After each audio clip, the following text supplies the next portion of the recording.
Joining me on the Toms River Volkswagen Sports Hotline, he played 11 seasons with the Philadelphia Phillies. The one and only Greg Luzinski joins us. Greg, how you doing on this Saturday morning? Well, it's a little cold, coming from Florida and it being 84, 85 and coming back here and see these clouds with a cooler temperature, I'm just a little chilled. Greg, it's funny because whenever baseball season starts, I always kind of feel like, if it starts earlier and earlier. What were your thoughts on the season starting at the end of March? It just seemed very awkward to have a baseball season starting so early. Well, obviously, I think it's probably the earliest it's ever started, in the history of the game. And usually, obviously when I played, it was like the second week of April. And sometimes that makes a big difference as far as temperatures go. But, today's game, they have to bear with it. I mean, it's a grueling schedule actually for players because of how some of these games are situated, where you play a Sunday night game, then have to be in a town for a Monday night game. So there's quite a few travels that are quite long, and like I said, the schedule's a lot different. Back when you played, when you guys made the transition from the end of spring training to the start of the season, what was kind of the process that you guys went through? Give the audience a little idea of what it was like to end spring training and get the season started for a ball player. Well, first of all, back in the days, as we say now, spring training was a time for a player to get in shape. When you look at the modern-day player, it's quite obvious that they're in shape the whole year. They're working out. Even the season ends and they begin to take a 2-week break and they're back at it. But spring training obviously was for us was a time to get in shape and get ready. But there is a difference between swinging a bat in spring training and seeing pitchers than it is during the season. A lot of times pitchers will just go out there and work on one pitch, say for instance, when you're facing them, and won't use their repertoire of pitches. And so that's a little bit different to when the season comes in. And normally you would say the pitchers are a little ahead of the hitters, especially back then, because they came into camp earlier to get their arms ready. I think spring training would probably be shortened if it wasn't for pitchers. I mean, I think the hitters, it does take as long for them to get as sharp, but it's the idea of building these pitchers' strength up to go throw more pitches and go more innings. Greg Luzinski joining us on the Toms River Volkswagen Sports Hotline here on 97.3 ESPN. Greg, you get a prime view of the Phillies from your Bulls barbecue at the ballpark. Talk about your impressions of what you think of this 2018 Phillies team. Well, there's a lot of young players on this ball club. I think the people were looking to see, the fans were looking to see some youngsters come up. And, when you see a Rhys Hoskins and Kingery, there's something to build around there. There's a couple players. They went out and got Santana, who is supposed to be the stabilizing force, and I think he will be. Obviously, you learn in this game of baseball, even being an offensive player, that pitching and defense is a big part of the game and a big part of the success teams have. I mean, you need to put runs on the board, obviously, to win. But if you don't have that pitching and defense, you're going to struggle. You look at our club, like you said, we've got a few young arms there that hopefully they do really, really well for us and get their feet wet. But we're going to have to put some runs on the board for them. And in this day of cybermetrics and analytics, we're going to see a few different things, obviously, that Philly fans weren't used to seeing. Greg, you mentioned Rhys Hoskins. Guys like him, Scott Kingery, J.P. Crawford, they're asking to play multiple positions around the diamond. What are your thoughts on that? Do you believe that guys should be given a position, stick with it, or do you think it's good that these guys are able to play multiple positions? Well, Gabe Kapler said before spring training that he wants to see everybody play more than one position, and I don't necessarily agree with that. I think to be in the big leagues as a youngster is hard enough to be able to say go to shortstop or go to left field, then continue to work on your offense as well. I mean, at some point, I mean, you got to get your feet wet, obviously, but do you need to get your feet wet at a different position every night?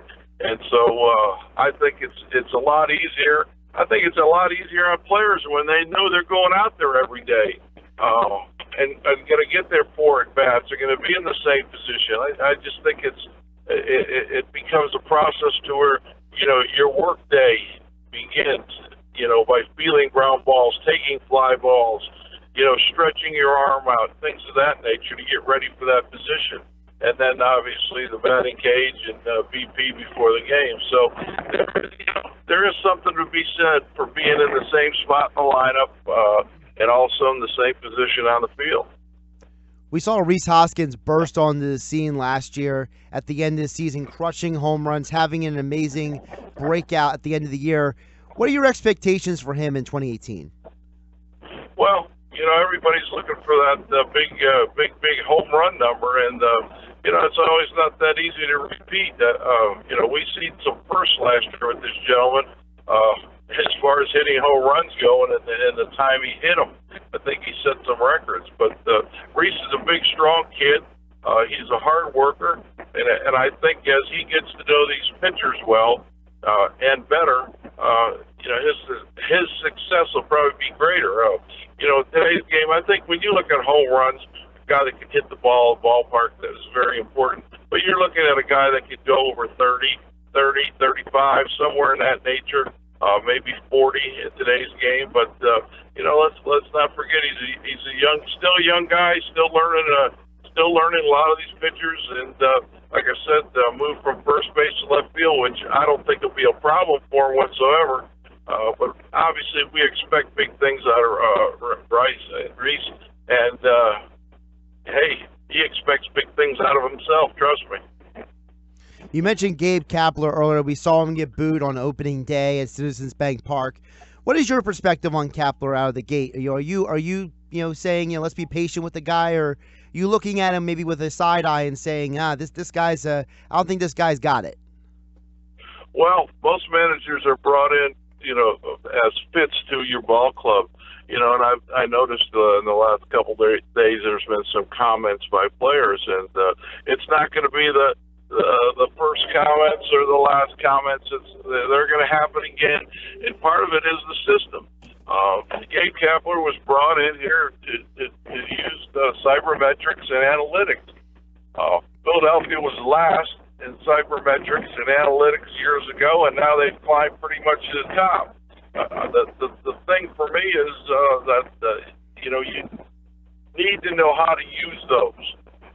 You can't consistently, in my opinion, let those make your lineup, make it pitching change and things of that nature. Because actually, in the first 3 or 4 games, 5 games of the season, we've seen where cybermetrics and analytics haven't worked for this ball club. And I think you can look at teams that have been successful with analytics and cybermetrics, but their team that has the horses, you know, when it comes down to it, you look at a Houston team. Yeah, we use it, but guess what? They've got a hell of a ball club. They got 8 guys that go on that field every day that can thump the ball. So, you know, it's a big difference in how you use it and who you use it with. You know, we saw a guy like Dave Roberts with the Dodgers basically learning on the job. A lot of these managers now, they're not coming in with a ton of experience. Do you think it's unfair to ball clubs to have these managers learning on the job like Kapler is this year and Dave Roberts did with the Dodgers? Well, I think it's special myself if you can do that. If a guy can do that, I think, you know, to have some experience being a manager obviously is going to help you. I don't think, you know, every club, and you look around the big leagues and, you know, you're on talk radio and you see every club trying to model themselves all of a sudden after winter. You know, the Cubs won it. Now we're going to try to model our team like and build it for the minor league system like the Cubs, Boston, or say, for instance, Houston last year. You know, I think one thing about baseball and the success in baseball and in your organization is that, you know, you're labeled the Philadelphia Phillies, and you have a certain way you play the game. You have a certain way you go about it. And I think that starts from the minor leagues up. And I think if you can do that organizational-wise, you know, sooner or later you'll come up on top. as far as going to the outside to get managers, the modern day managers, that's going to work for some teams, and it's not going to work for others. And we'll see about Gabe. I mean, everybody got to give him a fair shot here. And with our talent, hopefully things work out. But that's something you don't know. We talked about Charlie. One thing about Charlie was he had experience. Charlie had experience with Cleveland. He was in the playoffs, and he also had a different type team. He had almost an automatic winning ball club when he got here. So he had to put those personalities together that were in the clubhouse, and he was very successful at that. And obviously, we know he went on to be one of the best managers in Phillies history, and being in the World Series in '8 and '9. So, funny things can happen, but baseball's a changed game, and I guess we're going to have to accept some of the things that these clubs do. Greg Luzinski joining us on the Toms River Volkswagen Sports Hotline. And, of course, Greg, from Bull's Barbecue, you get a prime view of the ballpark every single day. I got to ask you, you hit 29 or more home runs 4 different times in a Phillies uniform, over 100 RBIs. In Citizens Bank Park, how many home runs do you think you would have hit in your prime? Well, there's no question the ball's different there. I mean, it carries very, very well there. I mean, when you look just out at center field, it's 400 feet. Well, when we played the bed, it was 408 with a higher wall. So even all the way around, we had a higher wall. Right field shorter. If you pay attention, you see a lot more right field home runs from right-handed hitters in Citizens Bank Park than you ever see or saw in Veterans Stadium. So it is an offensive ballpark, and for an offensive player, it'd be fun to play there. Well, Greg, I really appreciate you joining us today on 97.3 ESPN. Again, folks, make sure you go visit Greg at Bull's Barbecue. Lots of great food over there. Greg, appreciate the time today and enjoy the game tonight. All right, it'll be the early game today, 6 o'clock, so we'll have to get the ribs started early. Greg, I appreciate the time as always. All right, Josh, thank you.